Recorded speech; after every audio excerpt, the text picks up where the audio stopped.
गंगा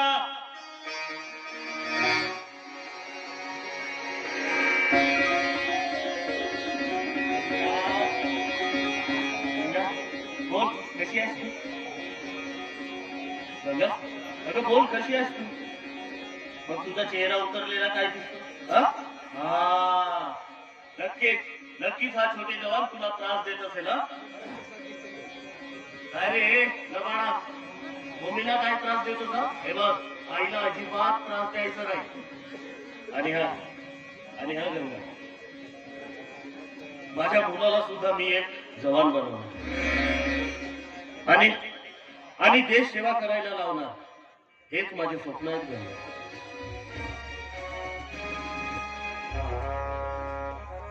कशी आहेस? अगदी आनंदात आहे. असणार, कारण तुला वेळोवेळी साथ देणारे माझे भाऊ बहीण आहेत, वडिलांसारखी माया देणारे माझे बाबा आहेत, आणि प्रेम माया ममतेचा अथांग सागर असणारी माझी आई असते. तुझ्या पदरी दुःख येऊच शकत नाही गंगा. पण घरामध्ये कोणी दिसत नाही. आई बाबा कुठे गेले?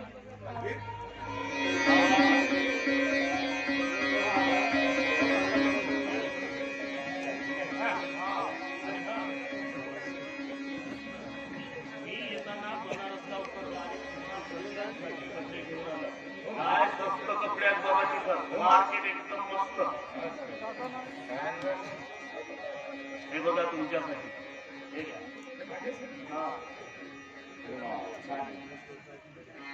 आणि हे घे आई.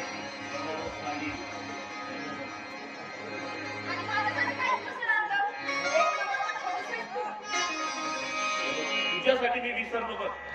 हे काय तुझ्यासाठी मी कसं विसरू शकतो? हे घे. तुझ्यासाठी पंजाबी ड्रेस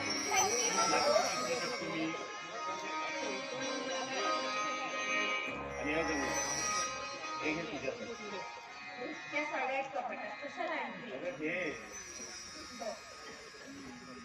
आणि रणवीरसाठी बाबा, रणवीर दिसत नाही, कुठे गेला?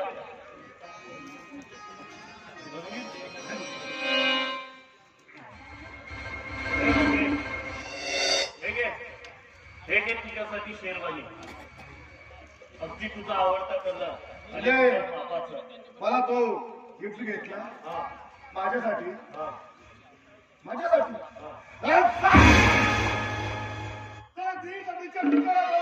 एवढा पैसा आला तो मला कपडे दान करतो. तुझा आयत्या बियातला नागोबा सारखा असा गुंडरी मारून बसलाय. माझ्या घरात संपत्ती वाढली. काय झालं विक्रमसिंग राठोड? काय झालं मला काही माहिती नाही म्हणता? सगळ्यात माहिती आहे. एका अनाथातून आणलेला एक लावारीस देवारच मुलगा.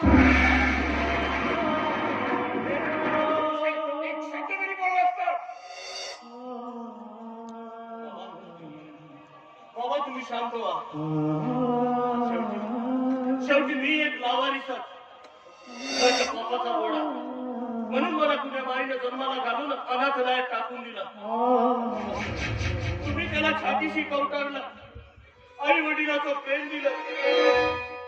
तेच माझ्यासाठी खूप मोलाचे आहे बाबा, खूप मोलाचे आहे. हा घर, हे संपत्ती सगळी रणवीरची आहे. यात माझा काही एक अधिकार नाही बाबा, काही एक अधिकार नाही. रणवीर नाही, या संपत्तीचा जेवढा हिस्सा याला मिळेल ना, तेवढाच हिस्सा तुलाही मिळेल. बराबरीचा हिस्सा मिळेल. त्याला वाटायचं त्याला, पण आत्ताच्या अंदर माझा हिस्सा इथे टाक. कारण आता मला लग्न करून या घरात माझी बायको आणायची. काय बोलतोस काय? अरे जरा शुद्धी रे. अरे कोण बायको कोण आहे ती? तुझं नाव आहे रजनीगंधा. एका कोठीवर नाचणारी नर्तकी. बघितलं ठाकूरांनी बघितलं?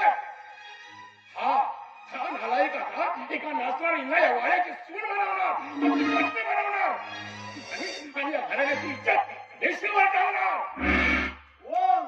ठाकूर विक्रमसिंग राठोड म्हणजे मी कुण्या नर्तकीला या घरात आणलं तर तुमची इज्जत वेशीवर टाकली जाईल.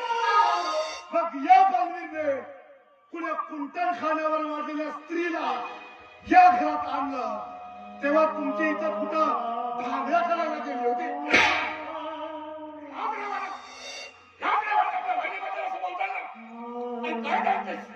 काय सांगतेस या स्त्रीविषयी? कुंडन खाण्याच्या सावरीने सुद्धा तिला अजून स्पर्श केलेला नाहीये आणि तिच्या चारित्र्यावर आरोप करतेस.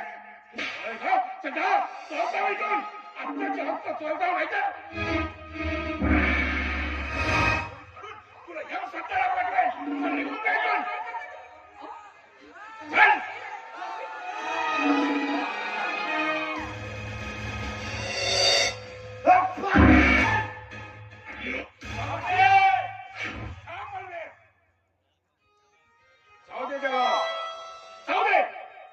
त्याला या घरात जागा नाही आणि असं वाई हा नालायक मुलाला मी या घरात घेऊन देणार नाही. जाऊ दे त्याला जाते जा. नाही बाबा, रणवीर या घराचा खरा वारसदार आहे. त्याला तुम्ही परत घेऊन या, नाहीतर या घरात मी सुद्धा राहणार नाही.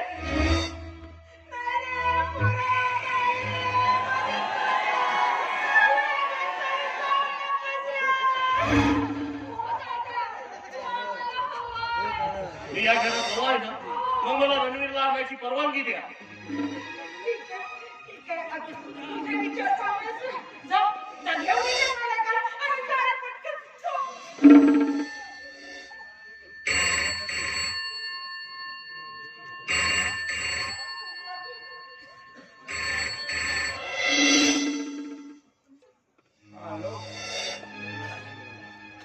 हो विक्रमसिंग राठोडचंच घर आहे. हो आहे ना बलवीर राठोड. हा ठीक आहे ठीक आहे.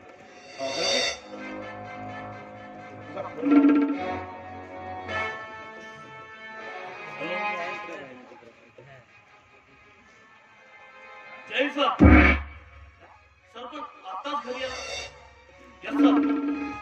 Okay sir. Yes sir. Yes sir. जय सर.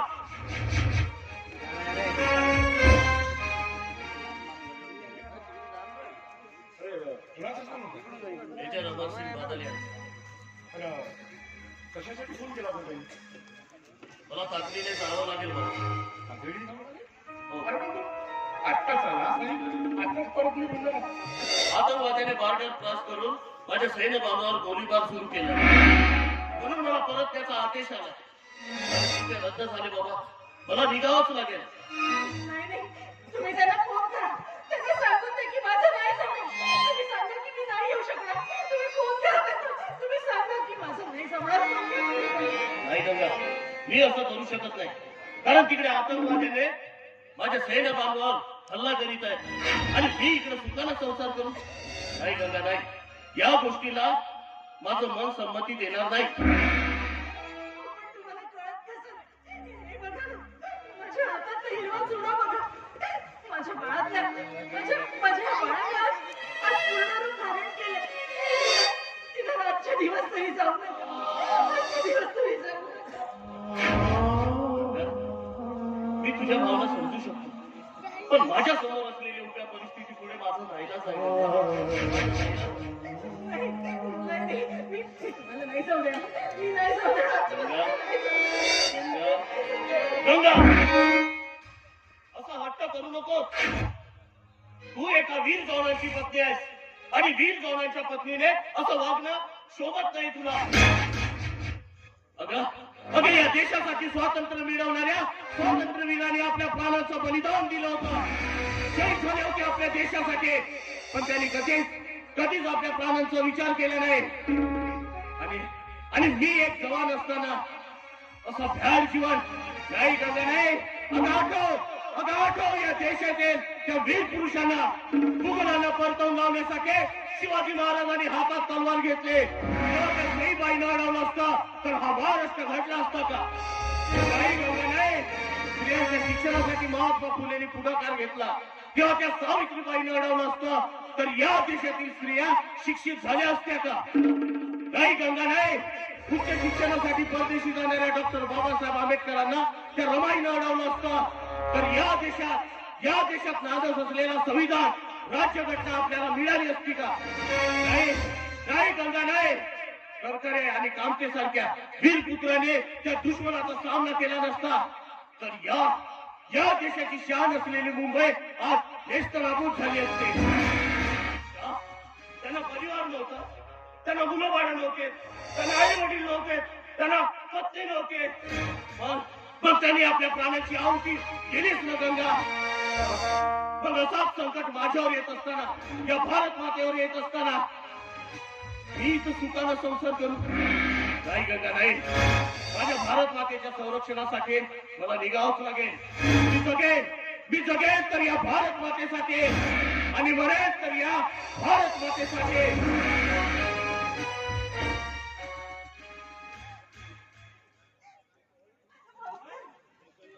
मला माफ करा पल्लवी, मी चुकले. काही क्षणासाठी का असे नव्हते, पण मी स्वार्थी झाले होते. मला विसर पडला होता की मी एका वीर सैनिकाची पत्नी आणि मी तुमच्या कर्तव्याच्या आड नाही येणार. आज या देशाला तुमची गरज. तुम्ही जा.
जिंदगी